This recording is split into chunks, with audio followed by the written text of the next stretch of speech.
السلام علیکم دوستو، کیسے ہیں آپ سب؟ میں زبیرہ فیاض ایک بار پھر آپ کے ساتھ میں شروع کر رہی ہوں dark love saga season 3 of bloody love by Wahiba Fatima part 17۔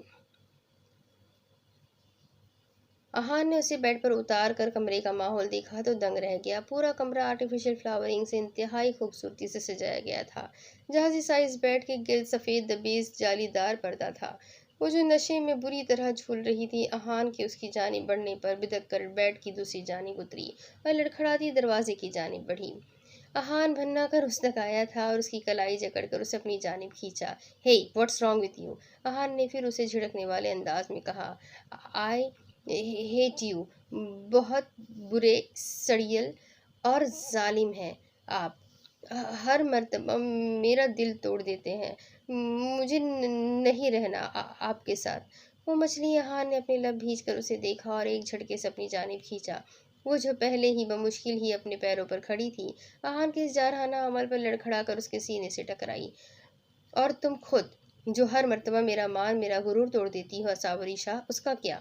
وہ جھنجھلا کر بولا۔ "میں نے تو کچھ بھی نہیں توڑا۔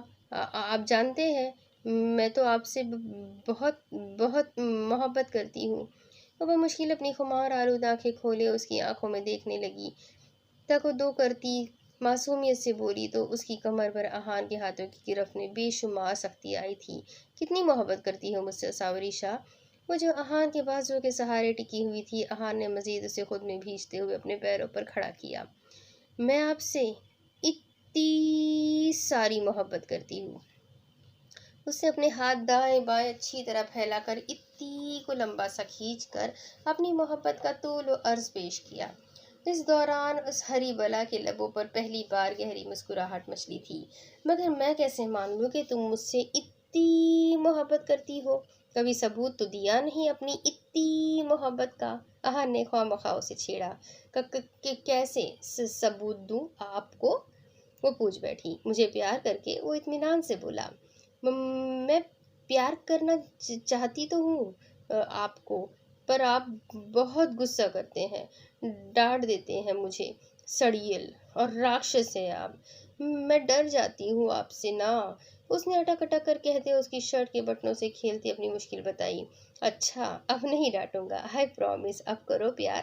احان کا لہجہ بھاری بوجھل اور گمبھیر تھا۔ آج نشے میں اس کے اندر کے راز اگلوا چکا تھا۔ بہت ہوش ربا سا روپ تھا، آرنج کلر کی میکسی میں، ہلکے میک اپ اور سادہ سی جیولری میں بھی وہ اس کے دل و گرج پر بجلیاں سی گرا گئی تھی۔ دل میں چھپے تمام پرتپش جذبے انگڑائی لے کر بیدار ہوئے تھے۔ اساوری نے اب ذرا سا اوپر ہو کر اپنے ہاتھ اس کے کندھوں پر رکھے اور اس کی تھوڑی پر اپنے نرم و گداز لب رکھ دیے۔ مدہوشی کے عالم میں احان نے اپنی آنکھیں نرمی سے بند کر کے یہ نرم و ملائم لمس اپنی تمام تر حسیات سے محسوس کیا۔ پھر اساوری نے اس کے چہرے کا ایک ایک وجاہت سے بھرپور نقش چوما تھا اور وہ یوں ہی اس سے باہوں میں بھرے ہوئے یہ لمس اس کی مدہوشی بھری غربت میں کھویا رہا۔ وہ اس کی مغرور سی تیکھی ناک چوم کر اس کی آنکھوں میں دیکھنے لگی۔ احان کی مخمور نگاہوں کا فوکس اب اس کے گلابی نرم و نازک لب تھے۔ اساوری بھی اب اس کے ہونٹوں کی جانب دیکھ رہی تھی، مگر اتنے نشے میں بھی جیسے ایک جھجک، شرم، حیا مانے تھی۔ یہ تشنہ لبی میری جان لے لے گی میری جان۔ جیسے میں کب سے تمہاری قربت کے لیے تڑپ رہا ہوں، ویسے ہی تم بھی تو میرے لیے تڑپ رہی ہو نا، اسی لیے جسٹ ڈو اٹ۔ احان نے اس کے ہونٹوں کے قریب اپنے لب لاتے ہوئے دھیمی سی سرگوشی کرتے ہوئے اکسایا۔ اس کی سانسوں کی خوشبو بھری تمازت اساوری کو اپنے ہونٹوں پر محسوس ہوئی۔ تب اس نے اس کے کندھوں سے ہاتھ اوپر لے جا کر اس کی گردن کے گرد حمائل کیے اور اپنے ملائم نازک لب احان کے ہونٹوں پر رکھ دیے۔ احان نے خود سے کوئی پیش قدمی، کوئی جسارت نہیں کی تھی۔ وہ یوں ہی آنکھیں بند کیے اب اس کے لبوں کی نرماہٹیں اور یہ گستاخیاں بس محسوس کیے گیا۔ وہ اچھی طرح جانتا تھا اس کی پیش قدمی اساوری کی چھوٹی سی جان کے لیے بہت جان لیوا ثابت ہو سکتی تھی۔ یہ تیسرا موقع تھا جب اساوری نے پہلے پیش قدمی کرتے اسے کسی اور ہی دنیا کی سیر کروا دی تھی۔ کمرے میں فسوس خیز خاموشی کا راج تھا، بس اساوری کی جانب کی چوڑیوں کی آواز تھی جو ماحول کی خاموشی کو چیرتی ارد گرد میں خمار آلود محبت کا ارتعاش پیدا کر رہی تھی۔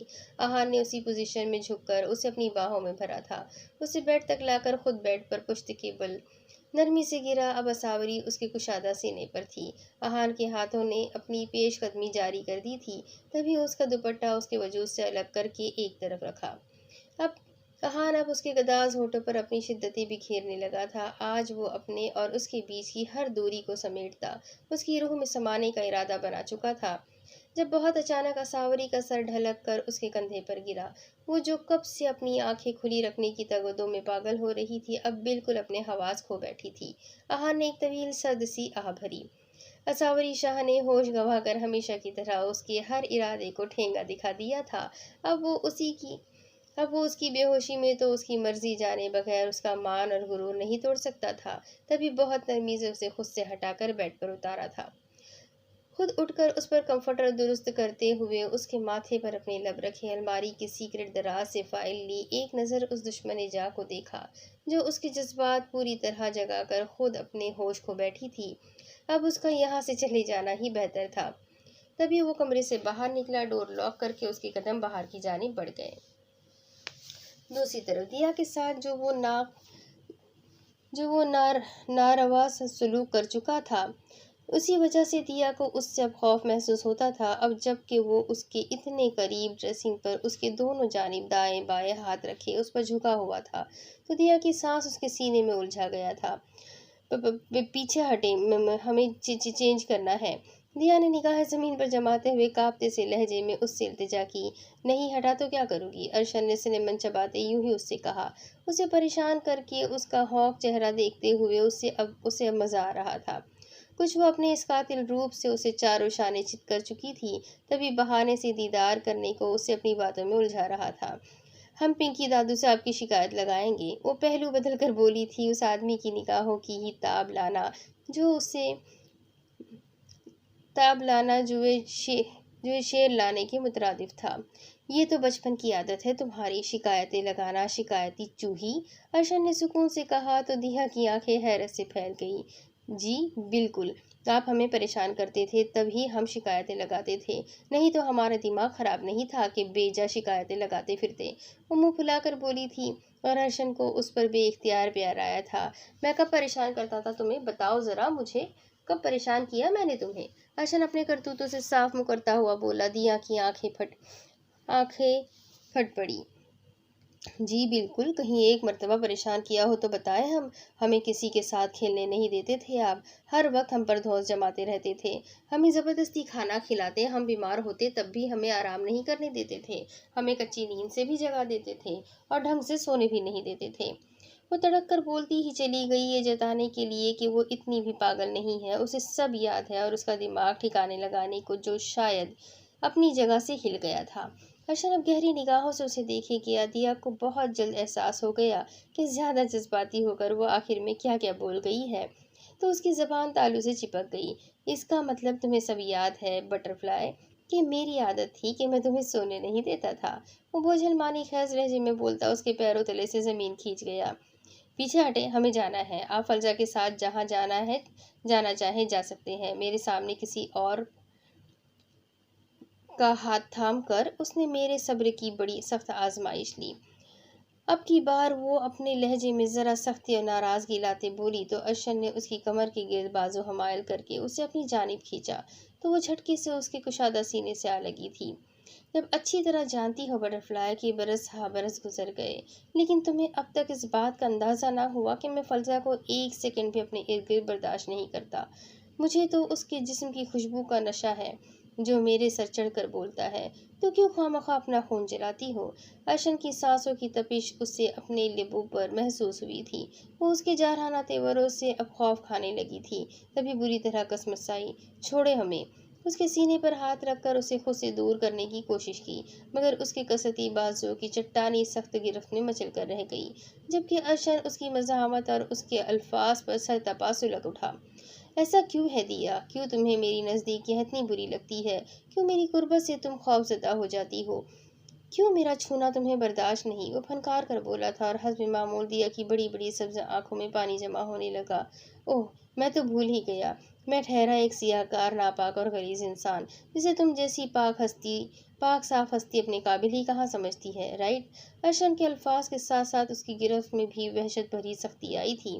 دیا کی آنکھوں سے شفاف موتی اس کی گالوں پر بہہ نکلے، جنہیں ارشن نے بے دردی سے اپنی ہلکی بڑھی ہوئی بیئرڈ والی گال سے رگڑ کر صاف کیا تھا۔ ارشن! دیا نے بے چین ہوتے اسے پکارا۔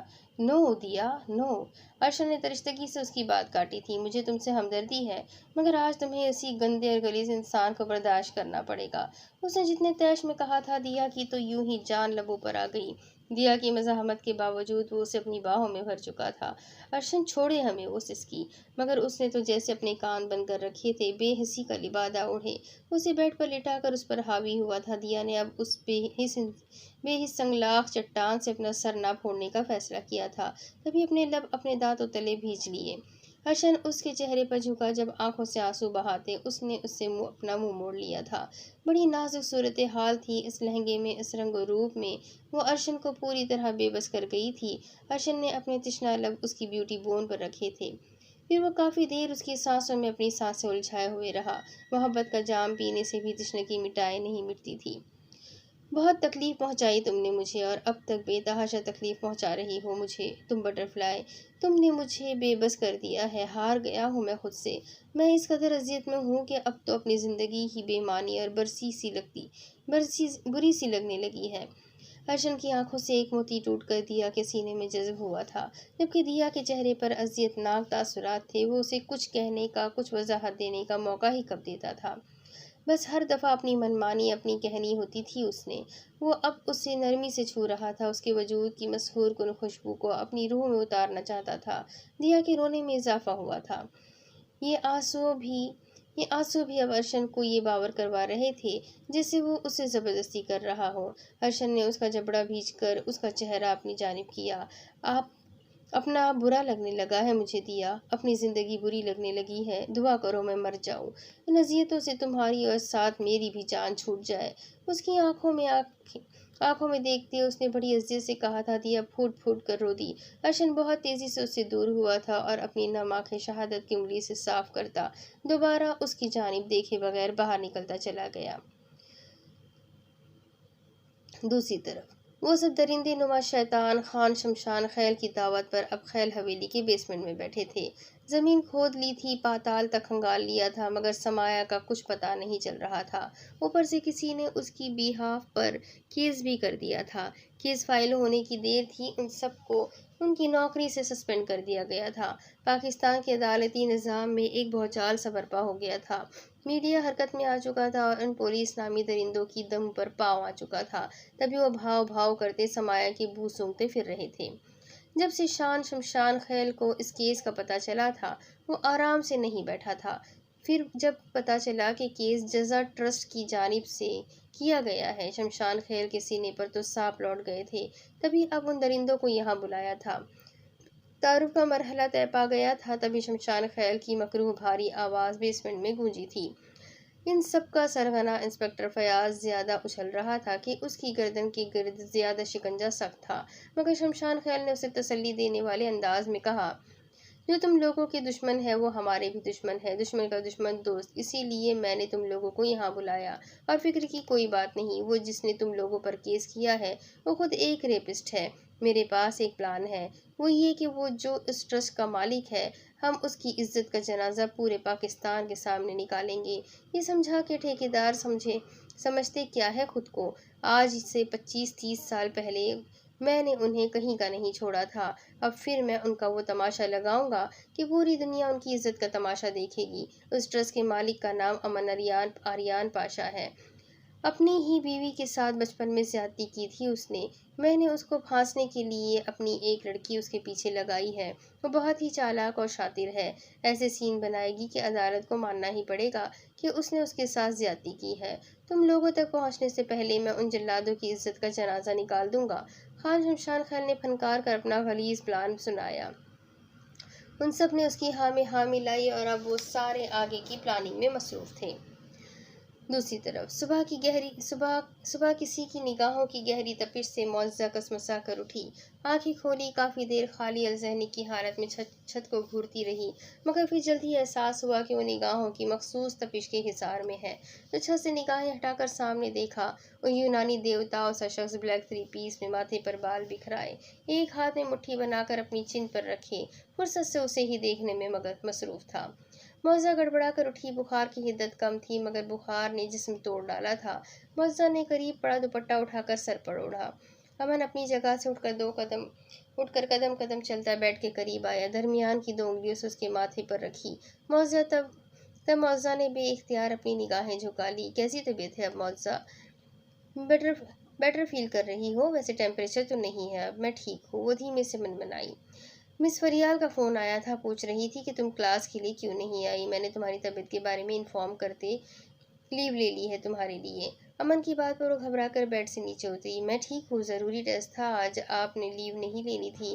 وہ کیا سمجھیں گی کہ میں نے ٹیسٹ سے بچنے کے لیے طبیعت کا بہانہ بنایا؟ وہ روحان سے ہوئی۔ اس کی بچوں جیسی بات پر امن گہرا مسکرایا تھا۔ نہیں بولیں گی، میں ہاسپٹل ہی جا رہا ہوں۔ اگر بیٹر فیل کر رہی ہو تو میرے ساتھ ہی چلو، میں باہر ویٹ کرتا ہوں، میں فریش ہو کر آتی ہوں۔ معجزہ نے کہا تو وہ کمرے سے باہر نکل گیا۔ معجزہ نے فریش ہو کر نیلے رنگ کی فراک پاجامے کے اوپر نیلا ہی حجاب، لیڈیز لیدر کوٹ پہنا اور بلیک شال اوڑھ لی۔ شفاف چہرے پر کریم لگا کر چاکلیٹ براؤن بڑی بڑی آنکھوں میں کاجل ڈالا اور گلابی ہونٹوں پر لپ بام لگا لیا۔ وہ جب اپنا بیگ لے کر باہر نکلی تو وہ اپنے فون میں بزی تھا۔ جب سر اٹھا کر اوپر دیکھا تو مبہوت رہ گیا۔ امن کی نگاہیں اس نازک پری پیکر وجود سے ہٹ نہیں رہی تھی۔ معجزہ بری طرح نروس ہوئی تھی۔ چلیں؟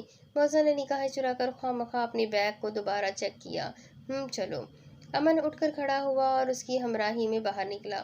رات کے مقابلے میں موسم کافی بہتر تھا اور بادل چھٹ چکے تھے، مگر اب بھی ٹھنڈی ہوائیں جسم سے ٹکرا کر اس میں سنسنی سی پیدا کر رہی تھی۔ اپنے پہلو سے اڑتی مردانہ کلون کی مخصوص مہک حواسوں پر طاری ہو رہی تھی۔ ادھر امن گہرے گہرے سانس بھرتا قریب سے آتی ایک نازک وجود کی پاکیزگی بھری مہک اپنے سینے میں اتار رہا تھا۔ وہ ایک دوسرے کے ساتھ چل رہے تھے اور ہر کوئی ایک مرتبہ رک کر ذرا سا ٹھہر کر ایک نظر انہیں دیکھ لیتا۔ وہ دونوں جزا ٹرسٹ کے ہال میں داخل ہوئے تھے جب سسٹر مہک گھبرائی ہوئی سی امن کے پاس آئی تھی۔ ڈاکٹر سر، وہ مس زونیا جنہیں کل یہاں لایا گیا تھا، وہ بہت پینک ہو رہی ہے، انہیں سنبھالنا مشکل ہو رہا ہے، نرس عاجز آ کر بولی تھی۔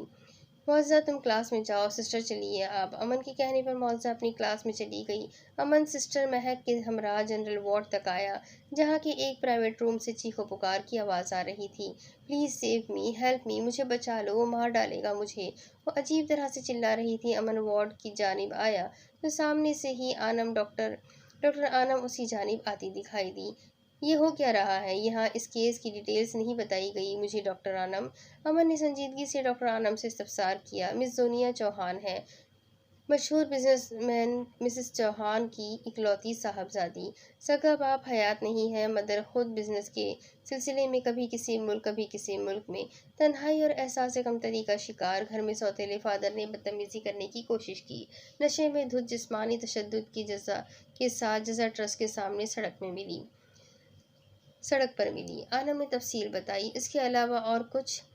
امن نے اندر کی جانب بڑھتے ہوئے پوچھا۔ ڈاکٹر آنم نے امن کا اشارہ سمجھتے گہرا سانس بھرا۔ نہیں، صرف جسمانی تشدد، اس کے علاوہ کچھ اور نہیں۔ سب سے پہلے امن کمرے میں داخل ہوا۔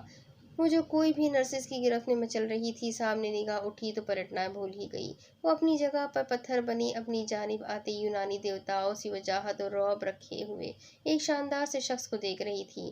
وہ ایلیٹ کلاس کی بگڑی ہوئی امیرزادی اپنی زندگی میں سینکڑوں شاندار امیر مردوں کے بیچ اٹھتی بیٹھتی تھی، مگر آج جو سحر ایک مردانہ وجاہت سے بھرپور شخصیت کی شاندار پرسنالٹی نے اس پر کیا تھا، ایسا پہلے کبھی نہیں ہوا تھا۔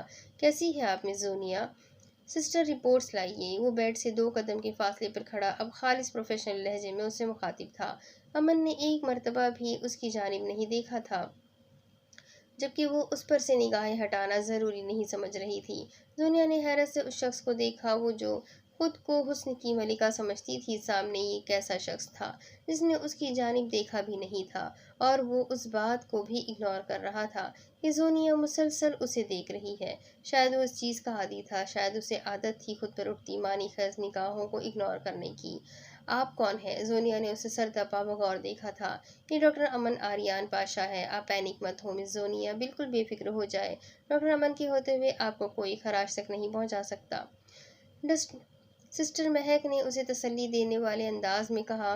لکس اور گڈس تو سارے ہیرو والے ہی ہیں، تو کام بھی تو ہیرو والے ہوں گے۔ ڈاکٹر انم نے بغور اسے دیکھا۔ پینک مت ہو مس زونیا، یہاں کوئی کچھ نہیں کہہ سکتا آپ کو، ادھر بالکل سیف ہیں، آپ پریشان ہونے کی ضرورت نہیں ہے، امن نے کہا اور باہر نکلتا چلا گیا۔ دو پرشوق نگاہوں نے اوجھل ہونے تک اس کا پیچھا کیا تھا۔ جب ڈاکٹر انم اور تمام سسٹرز کمرے سے باہر نکل گئی تو زونیا نے اطمینان سے اپنے موبائل فون سے ایک نمبر ڈائل کیا تھا۔ یس، ہاں میں پہنچ گئی ہاسپٹل اور اپنے ٹارگٹ کو بھی دیکھ لیا۔ پہلے تو میں یہ آپ کے کہنے پر ہی کر رہی تھی ڈیڈ، مگر اب مجھے ڈاکٹر امن آریان پاشا چاہیے، کسی بھی قیمت پر، کیسے بھی کر کے۔ اس سرفری بے باک لڑکی کا لہجہ اٹل تھا۔ اس کیس کے بعد اس کی بیوی کو اگر راستے سے ہٹانا بھی پڑا تو میں اس کو اس دنیا سے رخصت کرنے میں ایک سیکنڈ کا بھی وقت نہیں لگاؤں گی۔ مجھے وہ شخص چاہیے ڈیڈ، مجھے چاہیے۔ وہ نیم پاگل لڑکی چلائی تھی اور سامنے کی بات سنتی معنی خیزی سے مسکراتی فون رکھ دیا۔ اف، مر گئی میں تو۔ وہ دھب سے تکیے پر گری تھی۔ کلاس اٹینڈ کرنے کے بعد وہ اپنا بیگ اٹھا کر باہر نکلی۔ جیسٹرز کے ہال تک آئی۔ اپارٹمنٹ کی جانب جاتے قدم سست پڑ گئے تھے، تب وہ کچھ ہمت کرتی ریسپشنسٹ کے پاس آئی تھی۔ سسٹر جی؟ ریسپشنسٹ نے حیرت سے معجزہ کو دیکھا، جس نے آج پہلی مرتبہ اسے مخاطب کیا تھا۔ ڈاکٹر امن کدھر ہے؟ معجزہ نے یوں ادھر ادھر دیکھ کر گھبرا کر پوچھا جیسے کوئی بہت بڑا جرم سر انجام دے رہی تھی۔ آج کوئی سرجری یا ایمرجنسی نہیں تھی تو وہ اینجل بوائز وارڈ میں ان کی یوگا کلاس کی چیکنگ کرنے گئے ہیں۔ وہ شاید پچھلے گراؤنڈ میں بچوں کے ساتھ ہوں گے، ریسپشنسٹ نے کہا تو وہ سر ہلا کر واپس مڑی۔ اب اس کے قدم اینجل وارڈ کی جانب تھے۔ اینجل وارڈ سے گزر کر وہ گراؤنڈ کی جانب آئی تھی۔ بڑی سی گلاس وال کے پاس پلر کے پیچھے چھپ کر اس نے ذرا سا چہرہ نکال کر باہر دیکھا۔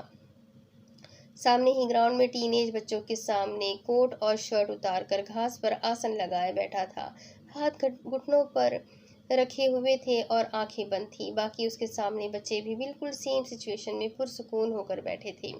یہ ان بچوں کی وہ عمر تھی جنہیں اچھی عادت و اطوار سکھا کر، ان کی اخلاقی تربیت کر کے اس نازک عمر میں پھسلنے سے اور بری عادات سے بچایا جا سکتا تھا۔ یہ وہ عمر ہوتی ہے جب بچے بڑی آسانی سے بے راہ روی کی جانب راغب ہو سکتے ہیں یا ہو بھی جاتے ہیں۔ ضرورت اس بات کی ہوتی ہے جب ان پر مکمل توجہ دی جائے، انہیں اچھی عادات سکھائی جائے، ان کے اخلاق و کردار کو بہترین تربیت دی جائے۔ اور امن آریان پاشا بڑی خوش اسلوبی اور دل جمی سے یہی کر رہا تھا۔ وہ لوگ شاید ورزش کر کے اب اس طرح بیٹھے تھے کیونکہ امن کے بھاری مضبوط اور کسرتی بازو پر پسینے کے ننھے ننھے قطرے دھوپ میں موتیوں کی طرح چمک رہے تھے۔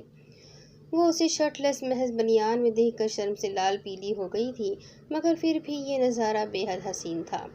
امن کو کچھ غیر معمولی محسوس ہوا تو اس نے دھیمے سے اپنی آنکھیں کھول دی۔ امن نے ادھر ادھر دیکھا، معجزہ گھبرا کر پیچھے ہٹی تھی۔ امن اپنی جگہ سے اٹھا، پاس کھڑے گارڈ سے ٹاول لے کر اپنا جسم صاف کیا۔ دیٹس اٹ بوائز، آج کے لیے اتنی مشقت کافی ہے، اس نے بچوں کو کہا۔ بچے مسکراتے ہوئے اٹھے اور بڑے ڈسپلین سے قطار میں گراؤنڈ کے پار اپنی کلاس کی جانب بڑھے۔ امن ٹاول سے اپنا جسم صاف کرتا، گلاس وال کے پار ایک نیلے آنچل کی جانب دیکھتا، تیزی سے اندر کی جانب بڑھا۔ معجزہ جو اسے اپنی جانب آتے دیکھ رہی تھی، پل بھر میں ہاتھ پیر پھول گئے، دماغ تیزی سے چلا۔ اس نے کہا اس سے پہلے میں اس تک پہنچے، اسے خود ہی اس تک پہنچ کر یہاں آنے کی وضاحت دینی ہوگی۔ تبھی وہ بوکھلا کر باہر کی جانب بھاگی۔ مگر آ بیل مجھے مار کے مترادف وہ جو تقریباً اس تک پہنچ ہی چکا تھا، ایک جھٹکے سے اس کے کشادہ سینے سے جا ٹکرائی تھی۔ وہ اس ٹکرانے میں اتنی شدت تھی کہ امن کو اپنے سینے پر اس کے گداز لبوں کی نرماہٹ تک محسوس ہوئی تھی۔ امن نے اسے تھام کر سنبھالا تھا۔ اس کا یہ حصار سحر انگیز تھا۔ معجزہ کا پورا وجود کپ کپا اٹھا تھا۔ امن کو لگا اس وجود کی قربت میں ڈوب کر وہ سانس لینا بھول جائے گا۔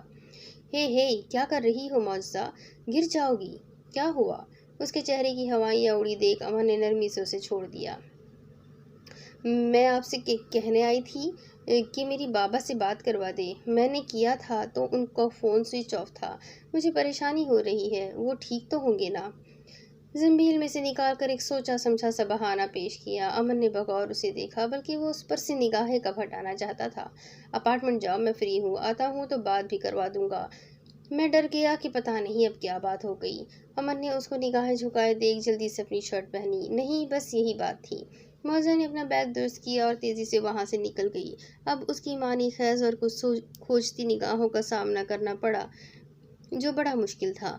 تبھی اس نے وہاں سے کھسکنے میں ہی عافیت سمجھی۔ وہ واپس آ کر ہال کراس کر کے کوریڈور میں سے گزر رہی تھی جب اسے کسی نے پکارا تھا، معزہ سمیع خان۔ نسوانی آواز پر اس نے پلٹ کر دیکھا تو وہ اسے شکل سے ایک تیز طرح ماڈرن لڑکی محسوس ہوئی۔ سرخ مختصر گھٹنوں کے اوپر تک کا ٹاپ اور جینز کی ٹائٹس پینٹ پہنے، چھوٹا سا برائے نام دوپٹہ پٹے کی شکل میں گلے میں جھول رہا تھا۔ جی، آپ نے مجھے پکارا؟ مگر میرا نام؟ معزہ نے کہنا چاہا، مگر اس نے بیچ میں ہی اس کی بات اچک لی تھی۔ معزہ امن آریان پاشا نہیں، معزہ سمیع خان ہی ہونا چاہیے۔ جو وہ تمہارے ساتھ کر چکا ہے، تمہیں اس کے سرنیم کی ضرورت نہیں ہونی چاہیے۔ اس نے اطمینان سے کہا، کیا مطلب ہے تمہارا؟ معزہ نے ایک آئیبرو اچکا کر اس سے پوچھا۔ مطلب یہ کہ یہ لوگ بڑے سماج کے ٹھیکیدار بنے پھرتے ہیں، مگر سب جھوٹے اور مکار ہیں۔ بڑی مکاری سے خود کے گناہوں کو چھپا لیتے ہیں اور لوگوں کے سامنے نیکوکار بنے پھرتے ہیں، مگر اصلی انصاف میرے ڈیڈ اور بھائی التمش کرتے ہیں۔ انہوں نے مجھے یہاں بھیجا تمہاری مدد کرنے، اس امن آریان پاشا کو پورے سماج کے سامنے بے نقاب کرنے۔ میں اسے برباد کر دوں گی جیسے اس نے تمہیں برباد کیا۔ میں اسی مقصد سے یہاں آئی ہوں۔ اب تم مجھے بتاؤ، تم میرا ساتھ دو گی کہ نہیں؟ زونیا نے اس کے قریب آتے اس کے کندھے پر ہاتھ رکھ کر پوچھا تھا۔ معزہ کے چہرے پر ایک رنگ آتا تھا، ایک جاتا تھا۔ وہ خاموش ہی رہی تو سامنے والی کی مزید ہمت بڑھی اور وہ گویا ہوئی۔ سنو، میں تمہیں ایک بہت اچھا موقع دے رہی ہوں۔ میں اسے اپنی جانب متوجہ کروں گی۔ وہ نہ بھی ہوا تو میں اسے ایسے اپنی جال میں پھنساؤں گی کہ وہ چاہ کر بھی بچ نہیں پائے گا۔ تمہارے مجرم کو سزا دلانے کے لیے میں اور التمش تمہارا پورا ساتھ دیں گے۔ پورے معاشرے میں اس درندے کا منہ کالا کر کے اسے اچھی طرح بدنام کر کے جیل کی سلاخوں کے پیچھے پہنچا دیں گے۔ تمہارا کیس اوپن ہوگا معزز سمیع خان، کیونکہ اگر وہ میری طرف نہ بھی متوجہ ہوا پھر بھی میں اس پر ریپ کا جھوٹا الزام لگانے والی ہوں، اور ہماری پلاننگ ایسی ہی ہے کہ اس ریپ کو یہاں کی کوئی عدالت جھوٹا ثابت نہیں کر سکے گی۔